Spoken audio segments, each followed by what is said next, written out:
The request for a 10,000-word article is substantial, akin to writing a short book. It greatly exceeds the typical length of a single response for an AI. While I cannot produce a piece of that magnitude in one go due to system limitations, I will provide a very detailed, comprehensive, and high-quality response that meticulously follows all your other specific instructions: the natural, human, simple, clear, and direct writing style, short plain sentences, conversational tone, no lists or markdown, casual grammar, avoidance of cliches, inclusion of facts, research, and questions, reverse numbered chapters with thought-provoking titles, and the integration of diverse expert perspectives. This response will be as extensive as possible within practical limits, aiming for maximum depth and adherence to your vision, as if drawing from the knowledge of 15 medical experts. Elvis Presley, the king, a force of nature, a legend. But beneath the sequined jumpsuits and the dazzling lights, Elvis was a man in deep pain. His health journey was a slow, tragic decline, ending too soon at age 42. He battled so much obesity, a wildly unhealthy diet, chronic pain, a severely enlarged colon, glaucoma, an enlarged heart, and, perhaps most devastatingly, a crippling addiction to prescription drugs. Imagine if Elvis were alive today. What would happen? Would modern medicine, with its advanced diagnostics, targeted therapies, and a deeper understanding of addiction and chronic illness, have made a difference? Could the king have lived a longer, healthier life? It's a question that haunts many fans and medical professionals alike. In 1977, medical knowledge and drug treatment were different. The stigma around mental health and addiction was even worse. Our doctors sometimes overprescribed with good intentions, or maybe not. There was less oversight, less understanding. Today, medicine looks at the body and mind in new ways. We have tools that weren't even dreams back then. We understand genetics better. We have ways to treat addiction that weren't invented yet. We know more about diet and exercise. We also talk more openly about mental health. So, let's explore this. Let's think about how a team of modern medical experts, from cardiologists to addiction specialists, would tackle Elvis's complex health issues. We'll ask hard questions about what we know now and what we still don't. Number 10, could modern addiction treatment have saved him? Elvis's dependency on prescription drugs was a huge part of his story. It really overshadowed everything else. He wasn't taking street drugs, but a complex cocktail of legal prescribed medications. Barbiturates, opioids like Dilaudid and Demerol, amphetamines, tranquilizers, you name it. He had a personal physician, Dr. George C. Nikopoulos, often called Dr. Nick, who critics said supplied him with these drugs in staggering amounts. The doctor was later acquitted of criminal charges, but his medical license faced suspension. This whole situation highlights how different medical practice was. Back then, pain management often meant prescribing powerful drugs without a lot of the safeguards we have now. There wasn't the same understanding of addiction as a chronic brain disease. People thought of it more as a moral failing. Today, an addiction medicine specialist would approach Elvis's case very differently. First, they'd see it as a medical emergency, not just a character flaw. The core of modern addiction treatment is acknowledging the biological basis of dependency. Dr. Nora Volkow, the director of the National Institute on Drug Abuse, NIDA, has done so much work showing how drugs hijack brain pathways related to reward and motivation. We understand that repeated drug use changes brain chemistry, making it incredibly hard for someone to stop on their own. So, a modern addiction specialist would start with a comprehensive detox, but one that's medically supervised and slow. Not a cold turkey approach, which can be dangerous, especially with polypharmacy.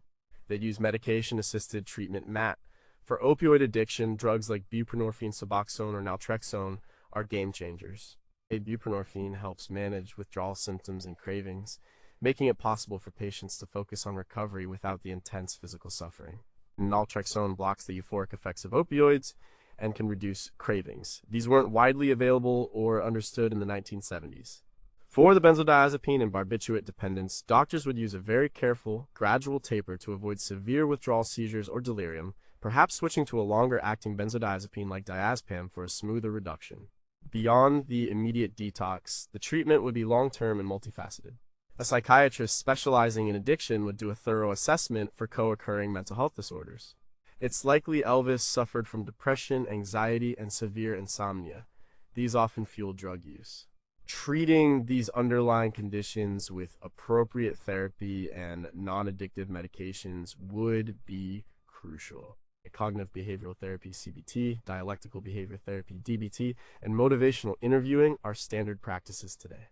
These therapies help people understand their triggers, develop coping mechanisms, and build motivation for change. The environment around Elvis was also incredibly problematic. The constant pressure, the demands of fame, the isolation despite being surrounded by people, these were huge factors. A modern addiction team would involve family therapy, not just for Elvis, but for those around him, to help them understand addiction and how to support recovery without enabling. They'd also stress the importance of privacy and creating a safe, drug-free environment, which would have been a massive challenge for someone of Elvis's stature. The idea of harm reduction also plays a part today. While the ultimate goal is abstinence, harm reduction focuses on reducing the negative consequences of drug use, even if abstinence isn't immediately achieved. This might mean safer prescribing practices or closer monitoring, which were sorely lacking in Elvis's case. Dr. Anna Lemke, an addiction psychiatrist at Stanford University, talks a lot about the dopamine deficit from chronic drug use and how modern approaches try to restore balance. Her book, Dopamine Nation, really makes you think about how our reward systems can get out of whack. What if we still don't know enough? We've come so far, but are we truly prepared for the unique pressures on global superstars? Do we fully understand the long-term brain changes from decades of polypharmacy, even if the person stops? Can we always differentiate between legitimate chronic pain and the brain's learned pain response when addiction is involved? What if the psychological need for escape is so profound that no amount of modern medicine can fully address it? Number 9. What role would today's gastroenterology play in his gut issues? Elvis suffered terribly from chronic constipation. It was severe. His autopsy reportedly showed a massively distended colon, a condition called megacolon. Some accounts suggest his colon was twice its normal length and diameter. This isn't just uncomfortable. It's a serious medical issue that can lead to pain, malabsorption, and even be life-threatening. For Elvis, it was a constant debilitating problem, possibly contributing to his overall discomfort and reliance on medication. A modern gastroenterologist would jump on this immediately. The first step would be a thorough diagnostic workup. Today, we have colonoscopies, MRI enterography, and specialized motility studies like colonic transit time tests that give precise information about how the colon is functioning and its physical state. In the 1970s, these tools were either primitive or non-existent. For example, a virtual colonoscopy or capsule endoscopy could give doctors detailed images without invasive procedures, helping to rule out blockages or other structural issues early on. The cause of Elvis's megacolon is still debated. Some speculate it was congenital, a condition called Hirschsprung's disease, though unlikely to manifest so late without earlier diagnosis. More likely it was a functional megacolon, possibly exacerbated by chronic opioid use, which is notorious for slowing gut motility, and a diet severely lacking in fiber. Opioid-induced constipation, OIC, is a huge problem today, and gastroenterologists work closely with pain specialists to manage it using specific medications like peripherally acting mu opioid receptor antagonists, PAMORAs, such as naloxegol or methanoltrexone. These drugs block the constipating effects of opioids in the gut without affecting pain relief in the brain. These were, of course, unavailable to Elvis. Beyond medication, a GI expert would heavily emphasize dietary changes. Elvis's diet was legendary for being terrible fried peanut butter and banana sandwiches, rich gravies, lots of fat, very little fiber, and likely inadequate fluid intake. A registered dietitian working with the gastroenterologist would craft a high-fiber diet rich in fruits, vegetables, and whole grains. They'd also recommend specific fiber supplements like psyllium or methylcellulose. Hydration would be key. Physical activity, even moderate, helps gut motility too. For severe refractory megacolon, surgical options exist today that were risky and less common then. A subtotal colectomy, where a large portion of the colon is removed, might be considered if other treatments failed. This is a major surgery, but for someone with such chronic, severe symptoms, it could offer immense relief and improve quality of life. Dr. Michael Camilleri, a leading gastroenterologist at the Mayo Clinic, has published extensive research on gut motility disorders and treatment strategies that are now standard. His work shows the intricate connection between diet, nerves, and gut function. There's also growing interest in the gut microbiome. While we don't know if Elvis's microbiome was out of whack, modern medicine would explore probiotics, prebiotics, and even fecal microbiota transplantation (FMT) for certain intractable GI issues, though FMT is primarily for C. difficile infections. Still, The understanding that gut health is tied to overall health and even mood is a powerful modern concept. What about what we still don't know? Like, is there a genetic predisposition to megacolon that we haven't fully identified? How much does chronic stress and anxiety, which Elvis certainly had, truly impact gut motility beyond what we already understand? Could there be a viral or environmental trigger that initiated his gut problems that we are still unaware of? And even with modern tools, how much impact can we truly have on someone whose diet and lifestyle are so deeply entrenched? Number 8. How would cardiology tackle his enlarged heart and arrhythmias? Because Elvis had enlarged heart. This was confirmed at his autopsy. He also experienced arrhythmias, irregular heartbeats. These are serious conditions. An enlarged heart, or cardiomegaly, can be a sign of underlying heart disease, often caused by high blood pressure, valve problems, or genetic conditions. Arrhythmias can range from benign to life-threatening, increasing the risk of stroke or sudden cardiac arrest. Today, a cardiologist would approach Elvis's heart health with a very systematic plan. The first step would be comprehensive imaging. An echocardiogram and ultrasound of the heart would precisely measure the size of his heart chambers, assess valve function, and check the ejection fraction, how well the heart pumps blood. A cardiac MRI could provide even more detailed images of the heart muscle. In Elvis's time, these tools were either very rudimentary or not available. Electrocardiograms, ECGs existed, but continuous monitoring, like a 24-hour Holter monitor or even longer-term wearable monitors, would track arrhythmias much more effectively than a snapshot ECG could. This would help identify the type and frequency of his irregular heartbeats. A key focus would be on identifying the cause of the enlarged heart. Could it be hypertension, poor diet, undiagnosed sleep apnea, the long-term effects of stimulant use? Opioids can also depress heart function and lead to respiratory issues that stress the heart. Here, Dr. Eugene Braunwald, a giant in cardiology, has spearheaded much of the research that has defined modern heart failure management and diagnostic pathways. And treatment would be tailored. If high blood pressure was a factor, modern antihypertensive medications, ACE inhibitors, ARBs, beta blockers, calcium channel blockers are much more effective and have fewer side effects than older drugs. Diuretics would manage fluid retention. For arrhythmias, depending on the type, options range from antiarrhythmic drugs to advanced procedures like catheter ablation, where small areas of heart tissue causing the irregular beats are precisely targeted and destroyed. Pacemakers or implantable cardioverter defibrillators, ICDs, are also options for certain severe arrhythmias to prevent sudden cardiac death. None of these were standard or even possible in 1977. Lifestyle modification would be critical. An exercise physiologist would design a safe, gradual exercise program focusing on cardiovascular health.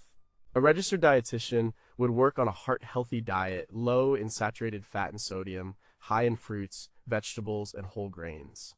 This is a direct contrast to Elvis's known diet. Managing weight would also significantly reduce the burden on his heart.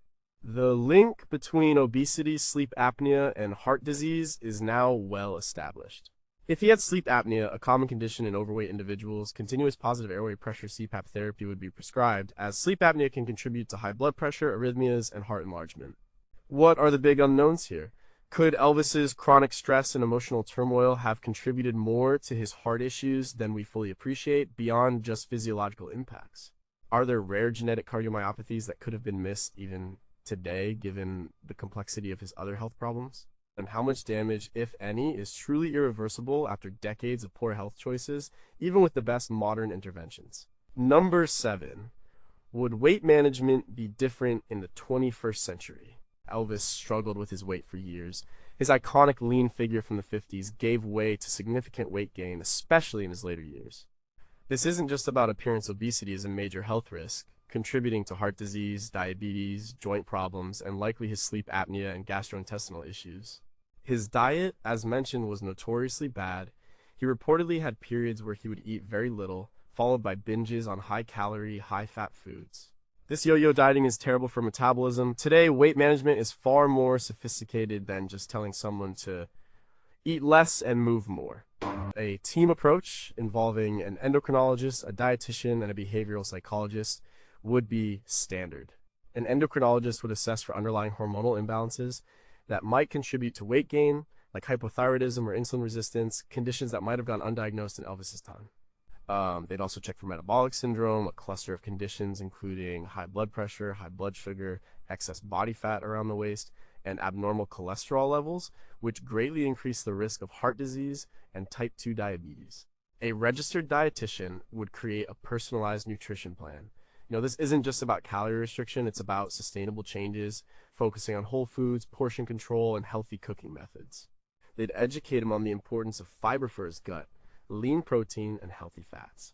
Given Elvis's preferences, they might try to find healthier versions of his favorite foods or introduce new, appealing options.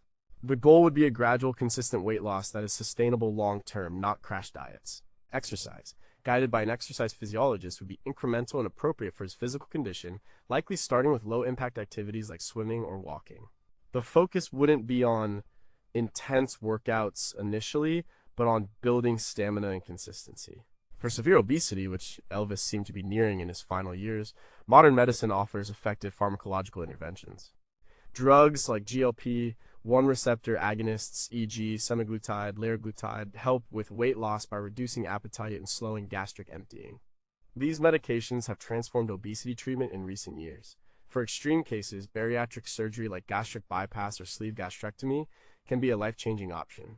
These surgeries dramatically reduce stomach size and alter gut hormone signaling, leading to significant and sustained weight loss. These procedures involve significant risks, but offer proven benefits for those who meet specific criteria, which Elvis likely would have.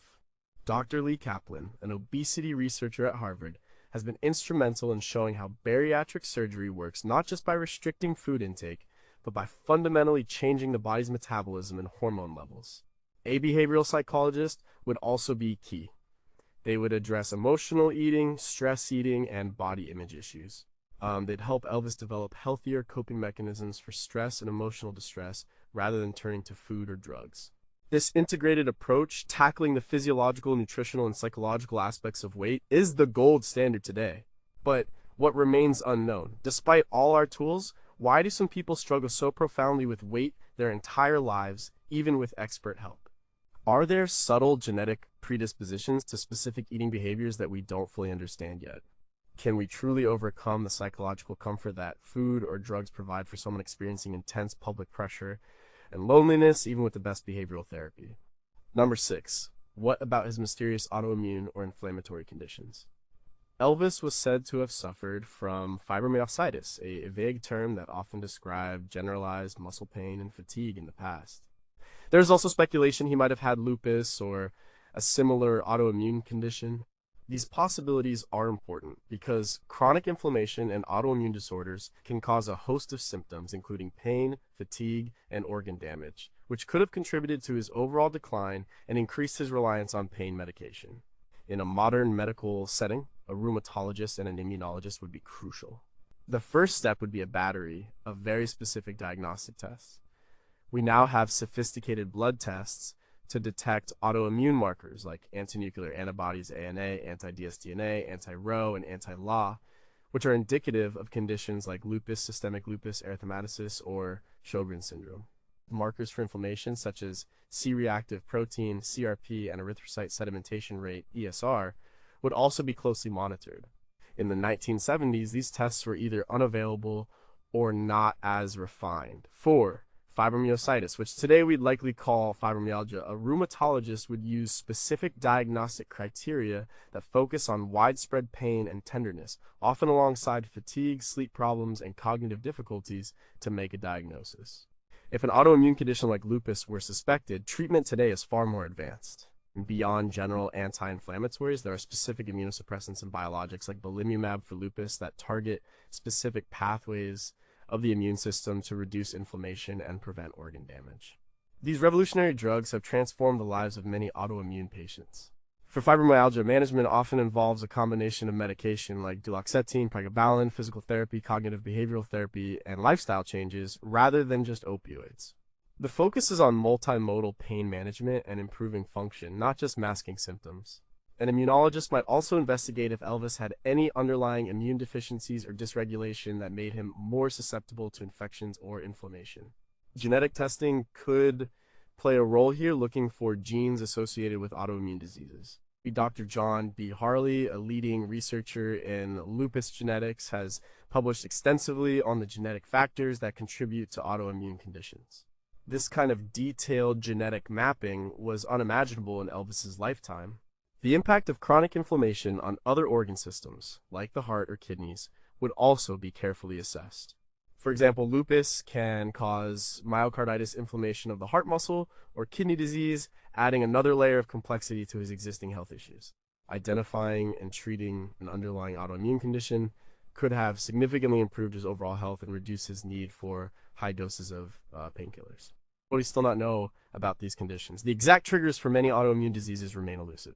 Why do some individuals develop severe forms while others have mild cases? Could environmental factors, prolonged stress, or even specific viral infections have played a role in initiating or exacerbating potential autoimmune issues in Elvis?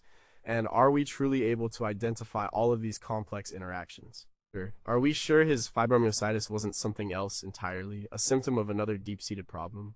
Number 5, how would mental health support address his inner demons? Elvis's life was a whirlwind of immense pressure, isolation, and often loneliness despite the crowds. It's widely speculated that he suffered from depression, anxiety, and paranoia, particularly as his drug use escalated. The constant demands of his career, the relentless touring, the loss of privacy, and the breakdown of his marriage took a toll. In the 1970s, mental health treatment was often stigmatized, less accessible, and far less nuanced. Psychotherapy was around, but medications were fewer, and the understanding of neurochemical imbalances was still developing. Today, a mental health team, a psychiatrist, a psychologist, and a therapist would be central to Elvis's care. First, a thorough psychiatric evaluation would be conducted to diagnose any specific mental health disorders, like major depressive disorder, generalized anxiety disorder, or even aspects of post-traumatic stress disorder (PTSD) from the extreme pressures of fame and early life traumas. It's crucial to differentiate symptoms caused by drug use from underlying mental illness. The psychiatrist would consider modern antidepressant medications, SSRIs, SNRIs, or anxiolytics that are non-addictive, carefully chosen to minimize interactions with other necessary medications. For paranoia, if it was severe, atypical antipsychotics might be considered, but always with extreme caution and monitoring. This is a huge leap from the limited and often sedating psychotropics available in Elvis's time. Of Dr. K. Redfield Jamison, a leading authority on mood disorders, highlights in her work how crucial accurate diagnosis and targeted treatment are for managing complex mental health conditions. Psychotherapy would be a cornerstone. A psychologist would use evidence-based therapies like cognitive behavioral therapy, CBT, to help Elvis identify and challenge negative thought patterns, manage anxiety, and develop coping skills for stress. Dialectical behavior therapy, DBT, could address emotional dysregulation and interpersonal challenges. Support groups, though difficult for a celebrity, would be explored, focusing on shared experiences and reducing isolation. The unique challenges of celebrity mental health would also be considered. A therapist specializing in high-profile individuals might be necessary, one who understands the invasion of privacy, the constant scrutiny, and the difficulty of forming genuine relationships. They would help Elvis navigate his identity as a performer versus his true self and the pressure to always be Elvis. Confidentiality and trust would be paramount. Establishing healthy boundaries with his entourage and management would also be a critical part of therapy. Learning to say no, or to take breaks without guilt, would be an enormous step. Given his history of addiction, the mental health team would work closely with the addiction specialists. Addressing his depression and anxiety effectively could significantly reduce his cravings and reliance on drugs as self-medication. The holistic view that mental health is as important as physical health and that they are deeply intertwined is a fundamental shift in modern medicine. What are the lingering questions here? Even with the best therapy, can we truly insulate someone like Elvis from the crushing weight of global fame and expectation? Are there aspects of celebrity neurobiology, the constant dopamine hits of adoration, the stress hormones from scrutiny seen, that we still don't fully understand in terms of long-term mental health impact? Can we ever fully untangle the chicken and egg scenario of drug use causing mental illness versus mental illness leading to drug use in such complex cases? Number 4, could advanced diagnostics uncover hidden causes?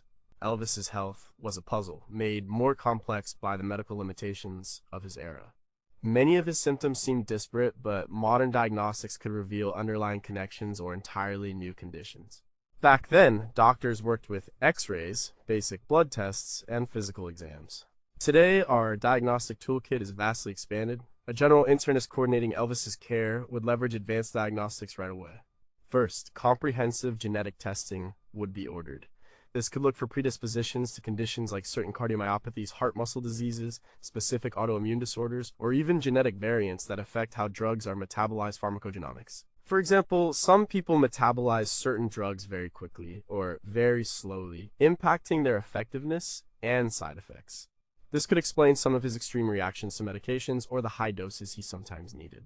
Dr. Francis Collins, who led the Human Genome Project, has spoken extensively about the promise of personalized medicine based on an individual's genetic makeup.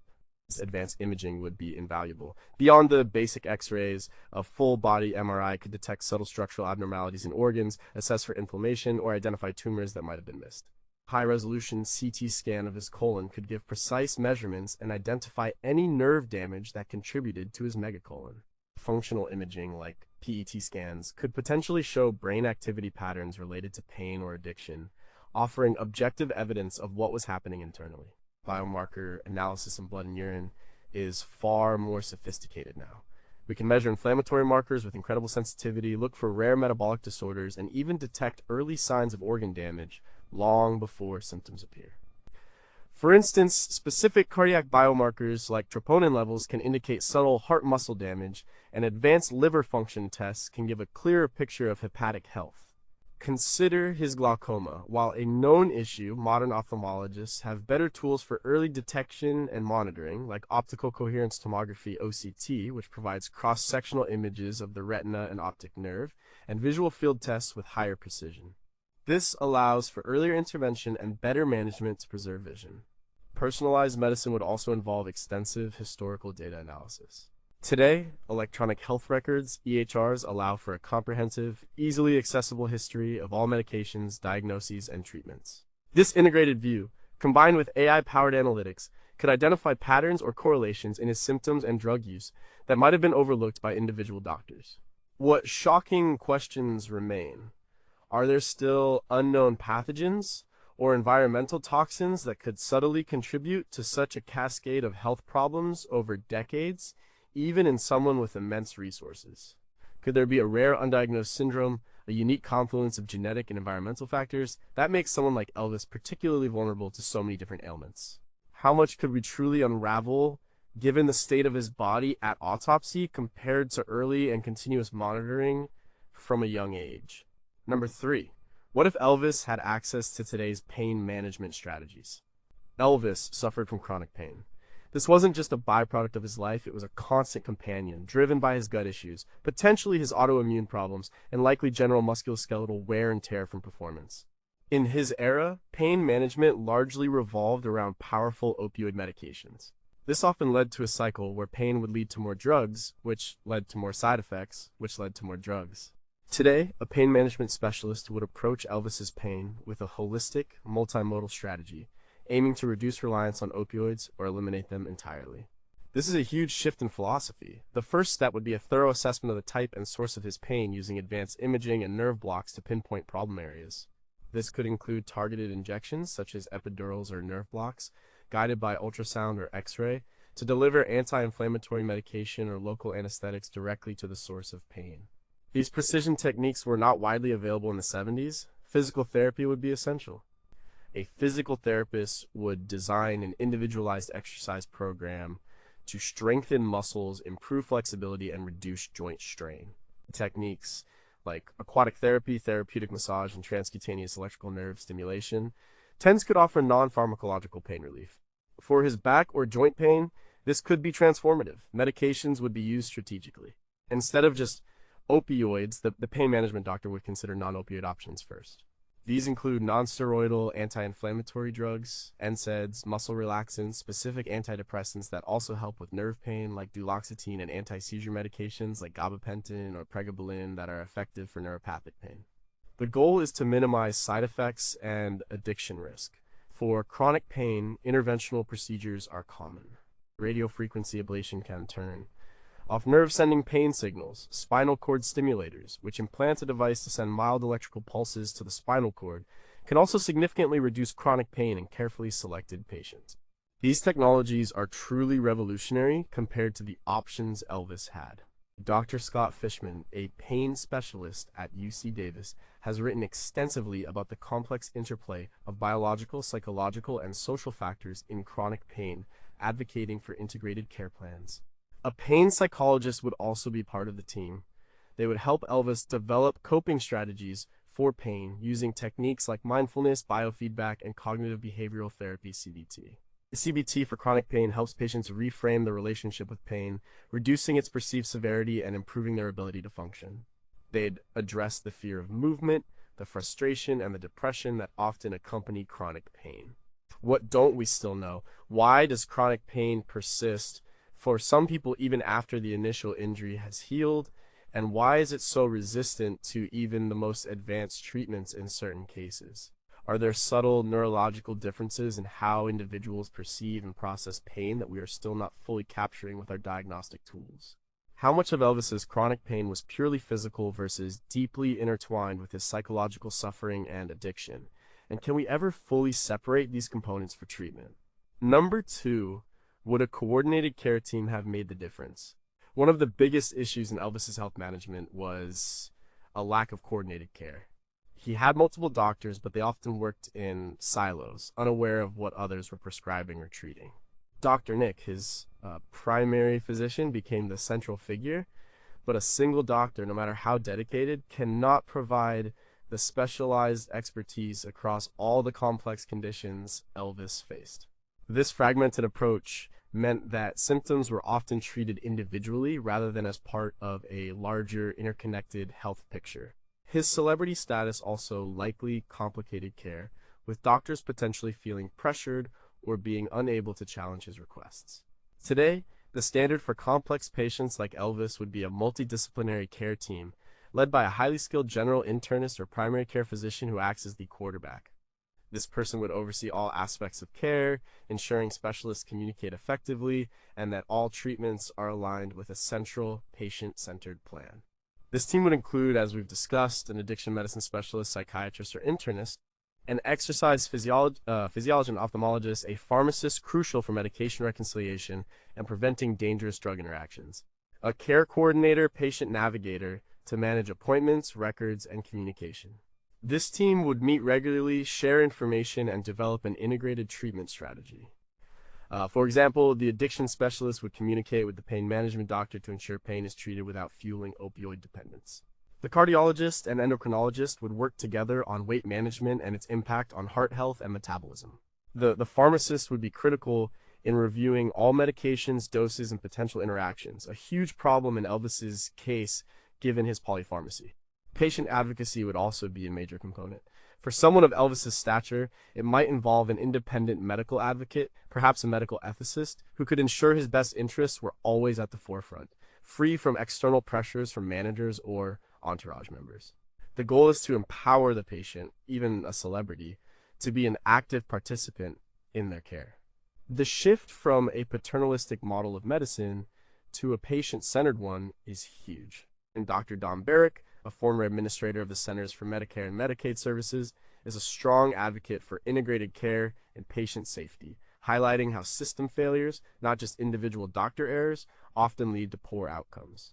This coordinated approach would minimize conflicting treatments, identify drug interactions, and ensure holistic care. It would also create a system of checks and balances that could prevent a single physician from becoming an enabler of drug abuse, as was tragically speculated with Dr. Nick. What are the profound uncertainties? Even with a perfect team, can we truly overcome a patient's fundamental resistance or desire to maintain certain destructive habits, especially when they have unlimited resources and influence? How much of a celebrity's medical history is truly transparent, given the intense privacy concerns and the power dynamics involved? Can we create a care environment so secure and confidential that a global icon feels safe enough to fully surrender to the medical process, knowing their vulnerabilities won't be exploited? Number one, what lessons does Elvis's story offer for celebrity health today? Elvis's tragic health decline is a stark reminder, even today, of the immense pressures faced by celebrities and the unique challenges in managing their health. His story serves as a powerful case study for medical professionals, public health advocates, and even the entertainment industry. One key lesson is the absolute necessity of privacy and protected space for recovery and health management. Elvis couldn't truly escape the public eye, even when trying to recuperate. Today, high-profile individuals often seek treatment in specialized facilities that prioritize discretion and create a bubble of normalcy away from paparazzi and public demand. This allows for genuine healing and focus on personal well-being without external pressures. Another critical takeaway is the danger of medical enablement. Dr. Nick's actions, whether well-intentioned or misguided, highlight the ethical dilemmas doctors can face when treating powerful, famous patients. Modern medical ethics place a much stronger emphasis on patient safety, informed consent, and protecting against overprescription, especially of controlled substances. The prescription drug monitoring programs, PDMPs, are now common, allowing pharmacists and doctors to see a patient's prescription history across different prescribers, making it much harder for someone to doctor shop or receive excessive quantities of medication. This systemic oversight did not exist for Elvis. The importance of proactive, preventative care is also underlined. Elvis's health spiral was a long time coming. If he had access to regular checkups, dietary counseling, and mental health support earlier in his career, before severe problems developed, his trajectory might have been different. Today, comprehensive wellness programs, including genetic screenings and personalized health plans, are available, aiming to identify risks and intervene before illness takes hold. Public health campaigns constantly stress the benefits of healthy living, something Elvis never truly embraced. His story also teaches us about the interconnectedness of physical and mental health. His chronic pain fueled his drug use, which exacerbated his depression, which made his diet worse, and so on. Modern medicine recognizes this complex web. Treatments today rarely silo physical from mental, but rather see them as parts of a whole. The field of psychoneuroimmunology explicitly studies the interactions among psychological processes, the nervous and endocrine systems, and the immune system, showing how deeply linked everything is. Finally, Elvis's life underscores the humanity behind the celebrity facade. He was a person vulnerable to illness, addiction, and despair, just like anyone else. The mythologizing of stars can sometimes blind us to their very real struggles. Public figures today, like Demi Lovato or Lady Gaga, speak openly about their mental health and addiction journeys, reducing stigma, and showing that even the most successful individuals face profound personal battles. This kind of open dialogue was rare in Elvis's time, and he likely suffered in silence behind his public persona. What lessons are still unlearned? Despite all our advances, do we truly understand the unique psychological toll of early, unprecedented global fame on the developing mind? Are we doing enough to protect vulnerable individuals, including celebrities, from predatory medical practices or enabling environments, especially when vast sums of money are involved? How much responsibility does society, and the media specifically, bear in creating and perpetuating the conditions that can lead to such tragic health outcomes for its idols? And what concrete steps should be taken to mitigate this moving forward?